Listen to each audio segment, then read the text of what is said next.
What if I told you the man who built Apple, yes, the same Steve Jobs who gave us the iPhone, iPad, and the sleek MacBook, was once fired from his own company? It sounds impossible, right? But it's true. Before he became one of the most respected and admired innovators in history, Steve Jobs was kicked out of Apple.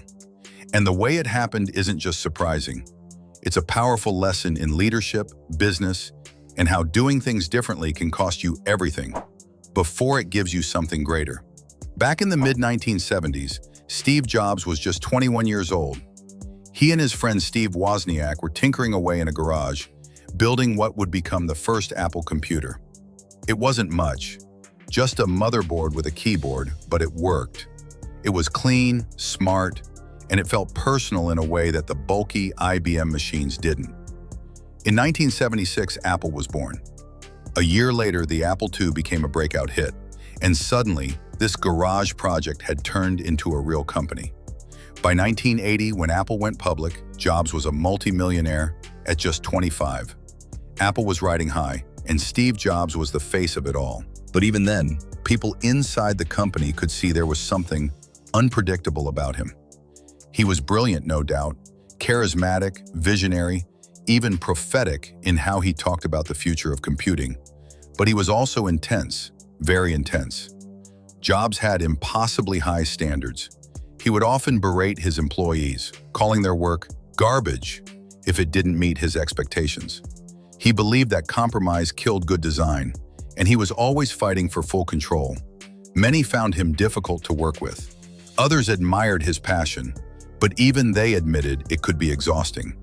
Still, no one could deny that Jobs had a rare talent for seeing what people didn't know they wanted yet. That was clear in 1984, when Apple launched the Macintosh.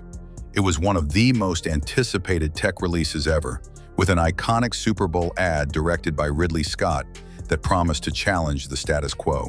The Mac looked amazing. It had a graphical interface, a mouse, and it felt futuristic. But it wasn't a hit. Not right away.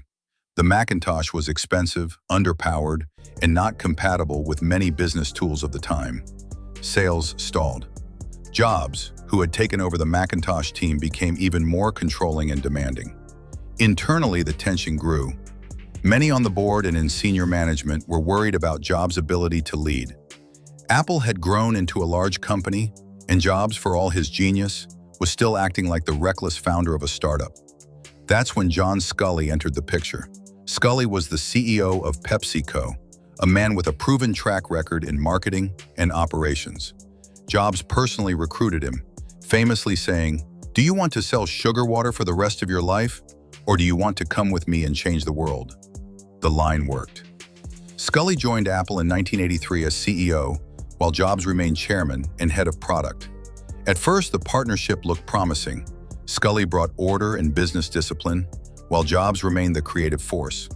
But their visions for Apple were fundamentally different. Jobs wanted Apple to keep pushing the limits, even if it meant taking big risks and losing money in the short term. Sculley, on the other hand, wanted profitability and steady growth. The tension escalated as the Mac continued to struggle in the market. Jobs grew increasingly erratic. He clashed with Sculley, tried to get around him, and even attempted a boardroom coup, but it backfired. In 1985, Sculley confronted the board and laid it out. Either Steve Jobs had to be reined in, or he would walk. The board sided with Sculley. Jobs was stripped of all operational duties. In essence, the founder of Apple was fired. Imagine building a company from nothing, picking the team, shaping the products, giving it your identity, only to be told you weren't good enough to run it. It was more than a professional failure. It felt personal. But here's where the story takes a turn most people don't expect.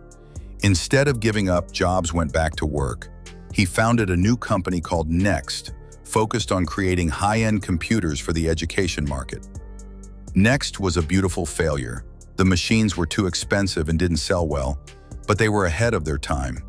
In fact, the Next operating system would later form the foundation of macOS when Apple eventually bought the company.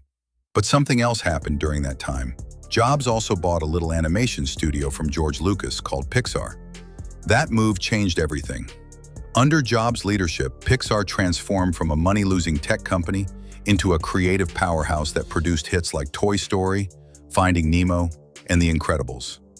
In 2006, Disney acquired Pixar for $7.4 billion, and Jobs became Disney's largest individual shareholder. Meanwhile, back at Apple, things weren't going well. The company released product after product that didn't connect with consumers. Without Jobs, Apple had lost its identity. Its market share shrank, and by the mid-90s, it was on the verge of collapse. In 1996, in a desperate move, Apple bought Next for $429 million, bringing Steve Jobs back into the fold. At first, he returned only as an advisor, but within a year, he became interim CEO and then full-time CEO. From that point on, Apple didn't just recover, it soared. Jobs simplified the product line, introduced the colorful iMac, launched iTunes and the iPod, and eventually the iPhone in 2007. Each move was bold and focused on what Jobs always cared about most: simplicity, design, and the user experience. But what's remarkable is that Jobs didn't come back the same man. He had changed. The firing had humbled him. He no longer tried to control everything, but focused instead on building the right teams. He learned to say no to more things, to focus intensely on what truly mattered. He still pushed people hard, but he also gave them space to be brilliant. And it worked.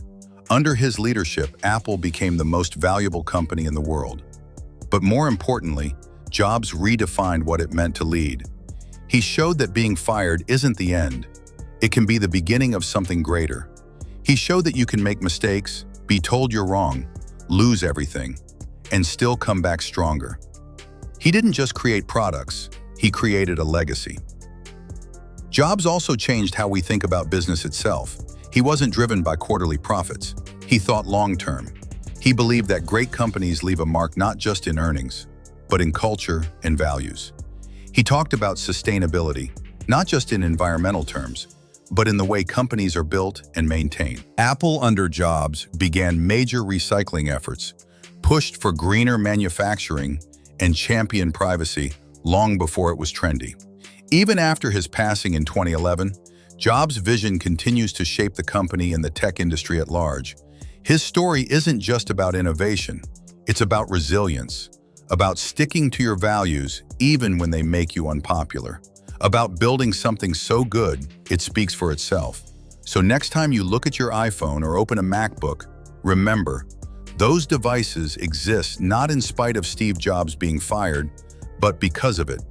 Getting kicked out of Apple taught him how to lead, how to think bigger, and how to build not just a company, but a lasting legacy. If you found this story inspiring, hit that subscribe button for more stories that dive beneath the surface and reveal the unexpected twist behind history's most iconic moments. Thanks for watching, and remember, sometimes your biggest failure can become your greatest opportunity.